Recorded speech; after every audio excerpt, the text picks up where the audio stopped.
My name's Lauren. I'm an author, tiny house builder, but most of all, I'm a huge tea snob. After having to give up coffee, I picked up tea and I haven't stopped investing in it since. From researching its history, to trying new teas whenever I get the chance, to learning about the tea masters of the world, I'm here to review my various cups and give you insight on all the things I learned. Welcome to my cup of tea.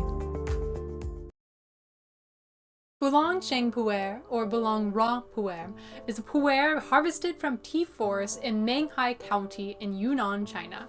Provided by Stephen Smith Tea Maker, the tasty notes of this tea are to be light, slightly fruity, and with notes of grain and malt. Specifically, Stephen Smith lists the tasty notes as magnolia, sandalwood, and sweetgrass. From Menghai County in Yunnan, China, this region is the only area that you can get tea specifically named Pu'erh. Pu'erh comes from the area around Pu'erh city, and because of this, all Pu'erh, that's authentic at least, has a specific terroir, otherwise known as a flavor profile unique to this part of the world. Terroir, if you don't know, refers to how crops and livestock will bear different flavors depending on where they're grown, how they're grown, and what they're grown next to.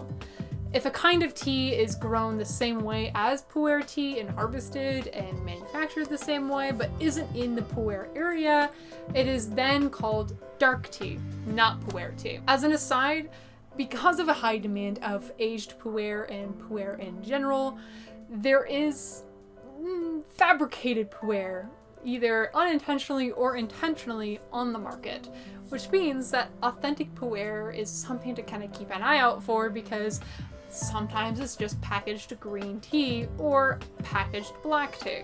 As another aside, due to language mishaps and nuances, the tea in the States known as black tea is actually called red tea in more eastern countries such as Yunnan. This might not be true currently as of today, but according to what I researched, Pu'erh is technically the only black tea on the market and is the only true black tea in a sense. I mean, just like how they appear next to each other in a cup, Pu'erh certainly looks more like black tea to me than what's commonly known as black tea in the States. Back to what we were talking about. Menghai County specifically is a historical growing place of Pu'erh. Famous for high-profile tea factories, heralded for its growing areas, and renowned for its famous tea cakes, it is a place still prominently featured in contemporary Pu'erh marketing. As for the first name on the Pu'erh that we're trying today, Bulang, that refers to the mountain it was harvested from. This mountain, located on the western side of Xishuangbanna, is the southernmost mountain in a series of mountains with a large growing area. As stated by tdb.org, its name is often mentioned, but not usually as a big-ticket item. Teas from the more famous areas of Greater Bulang will be marketed as being from their individual village and will earn a higher price tag. Teas marketed as Bulang typically do not demand the same price tag as many of the hot villages within it, but bear many of the same punchy, bitter characteristics. Pu'erh is the only fermented tea. This means that after being plucked, the teas are oxidized, they undergo the kill-green process, where they're roasted in a large wok to stop the oxidization process, but not entirely. This means that some of the moisture and natural bacteria still live on in these tea leaves, and as that tea is left to dry in the hot sun, that bacteria continues to do its work and break down the tea leaves, thus changing its flavor profile.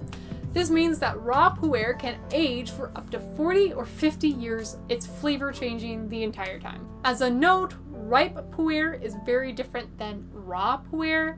Raw Pu'erh can change with time. It can sit and age for 40-50 years. Ripe Pu'erh won't necessarily be able to do that nearly as well.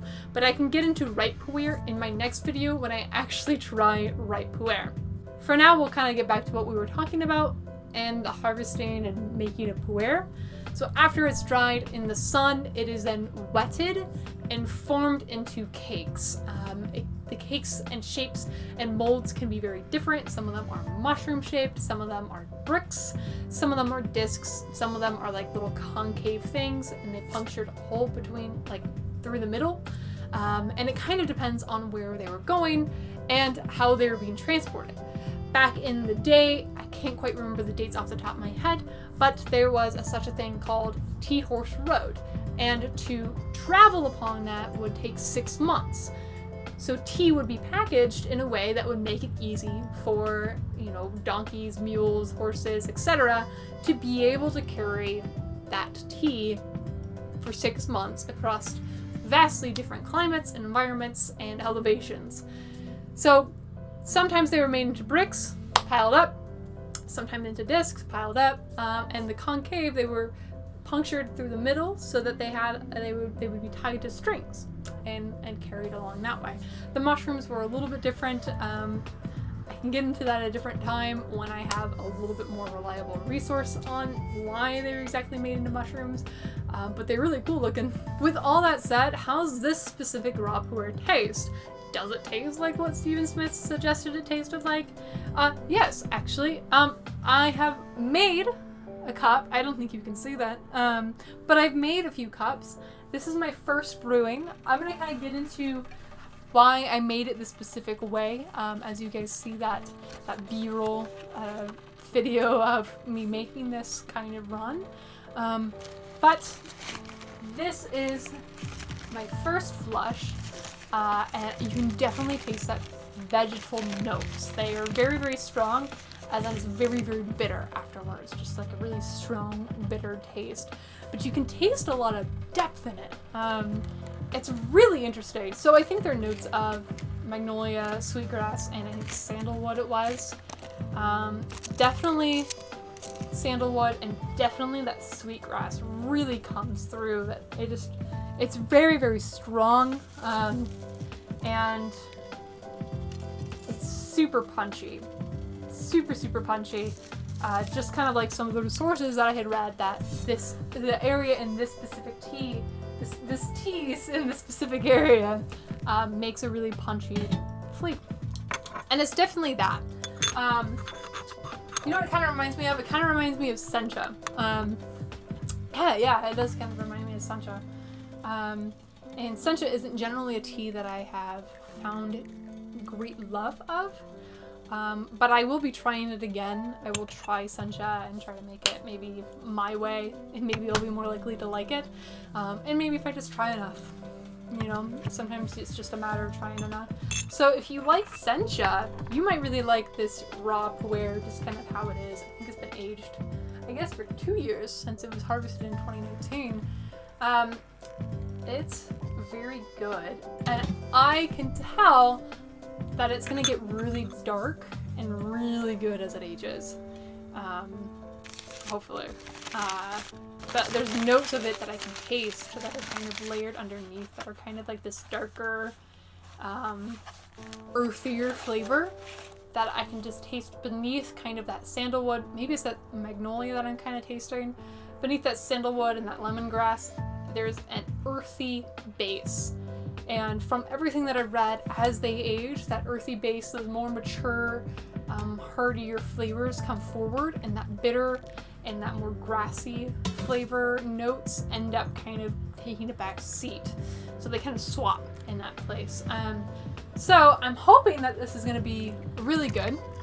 So we're going to go ahead and brew just one more and see how the flavors change with multiple brewings.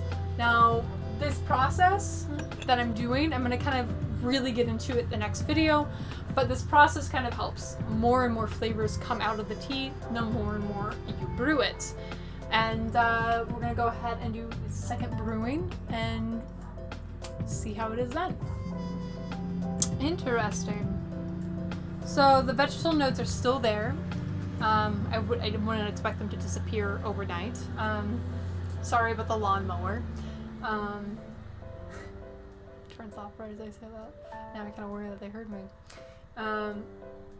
But the sandalwood has come forward more. There's more of a strength. There's not so much of a just a punchy right away. There is more of a roundedness to the flavors that I am getting. A few different notes that are coming through more so now than what they were when I originally tried it. So that's really good. I would not recommend this tea to any new tea drinkers. That is one thing that I will say. I think that if you like tea, and you've kind of developed a palate for it, then this one is worth checking out and giving a try. I think that if you really like Pu'erh, maybe this one is a good try. I've not tried enough Pu'erhs to really know, is this like top tier or what. Since it's from Stephen Smith, I'm inclined to think that it's pretty good. And I'm enjoying the tasty notes, even though I don't generally like really vegetal flavors in my tea. This one's very good, and I can see sipping on it for the rest of the night. So all in all, I think that this tea was a very good, it's got a strong aroma, it's got a really strong linger. I can still taste it in my mouth right now. And part of that is because of that really strong bitterness at the end, which I have read that as you age, that bitterness goes down. So I'm excited to see. So with this Pu'erh, I will say that I am hoping to do another tasting in another year or so, or even just 6 months down the line as I age it, because I want to age this tea and I really want to see what flavors come out of it. I'm also looking into some other Pu'erh tea that I have been recommended. Facebook ads, always just tea for me. So I'm gonna go ahead and try one of theirs and try something a little bit different. We've been trying a lot of Stephen Smith teas lately, and they are my go-to tea maker. I generally trust them with the teas that I'm going to get because they've always been pretty high quality. But I think that it's time to try to look at other things. That's not to say that next video we're gonna have completely new brand that we're gonna be trying, but I will be ordering some, and in the future, as I'm finishing up with some of the other Stephen Smith teas that I've got around, we're gonna go ahead and get into some other brands of tea, some other tea makers out there. So all in all, a very good tea, very vegetal, I just want to say vegetable, very strong, with strong aroma, and yeah, it tastes very similar to lemongrass and sandal. I mean, really, they did good with those tasty notes. It tastes like that, with just like this base bottom of like an earthy note. Again, I would not recommend it to new tea drinkers. I worry that this might turn you off from tea if you tried this first. But it's very good for people who have had tea and know what they like. If you like grassy noted tea, this one is definitely something to check out. And part of the fun is it comes in a keg, and you've got Pu'erh, and you know you can age it, and you know you can age it and taste it as it grows in different years. So that's this one. I'm gonna go ahead and finish up, move over there, keep drinking it, and chat about writing. So thank you guys. Have a good rest of your night.